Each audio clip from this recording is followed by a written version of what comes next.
1 minute ago, Sean Hannity stood tall in front of the cameras, confident, composed, and unwavering in every word. "This isn't propaganda," he said with a smirk that reflected the studio lights. "This is about teaching young Americans to love their country." The audience nodded. Applause trickled in. He was in control.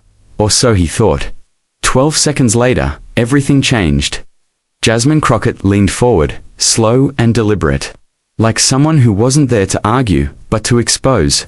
She didn't raise her voice. She didn't make a scene. She simply opened a folder. Her tone was calm, but her words cut sharper than any headline. Federal grant $217.58 million awarded to a group called Patriot Media Labs. She paused, then added, without blinking, "Owner Sean Hannity." You could feel it's a silence. Not the silence of disagreement, but the silence that comes when someone is caught. The cameras zoomed in.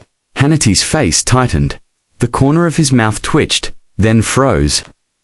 "That's fake," he muttered, waving a dismissive hand.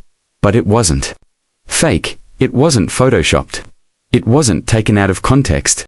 And deep down, everyone in that room, from the interns clutching clipboards to the veteran producers behind the glass, knew it. For years, millions of taxpayer dollars had been funneled into a so-called Patriot curriculum, framed as education, packaged as civic pride, and delivered directly into classrooms through Hannity's network.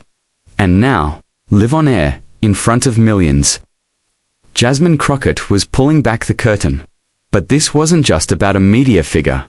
This wasn't just about a grant. This was about something bigger, something no one on that stage ever expected to be questioned. Because when education starts sounding like promotion, and when tax dollars align too neatly with campaign slogans, someone will ask the question. Tonight, that someone was Jasmine Crockett.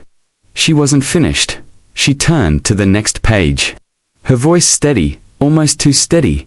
The kind of calm that doesn't come from emotion, but from knowing exactly what comes next. "This so-called Patriot curriculum," she began, "airs 3 times a week on your platform, during prime time, right between political commentary and campaign coverage."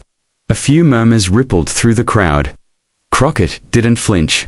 It praises one political party, erases historical context, and teaches students that dissent is dangerous when it weakens national unity.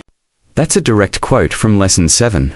She held up a document, a white paper marked with a government seal and a faint watermark. Included in the official curriculum distributed to students, grades 6 through 12. Funded, she paused, letting the words drop like lead through block grants from the Department of Education. The camera panned to Hannity. His eyes flickered producer lights, desked, back to the floor. Then he spoke, voice rising, almost performative. "We were empowering minds. We were filling the gaps left behind by a broken system. This program was about teaching kids to be proud of their country. You want them to grow up ashamed." But Crockett didn't take the bait. She blinked once and turned to the next slide on the screen behind her. A bar graph appeared. Viewership demographics. The highest engagement wasn't in classrooms, she said. It was on political YouTube channels, Facebook video reposts, and targeted pre-roll ads during election season. In fact, she added, 42% of viewers were adults aged 25 to 54. She paused. That's not education. That's political outreach. A gasp rippled through the audience. When a federally funded program claims to be about education but operates like a political ad campaign, Crockett said, her voice precise as a scalpel, that's not civic pride. That's manipulation, Hannity scoffed, shaking his head. You're twisting this. But the room had shifted. It wasn't about him anymore. It was about something deeper. The idea that the minds of children had been turned into battlegrounds. That what was once called history was now being rewritten in real time. And for the first time, the brand of patriotism Hannity wrapped himself in began to look less like a belief and more like a product. A product sold with taxpayer dollars. A product designed not to teach, but to shape loyalty. And Jasmine Crockett wasn't done.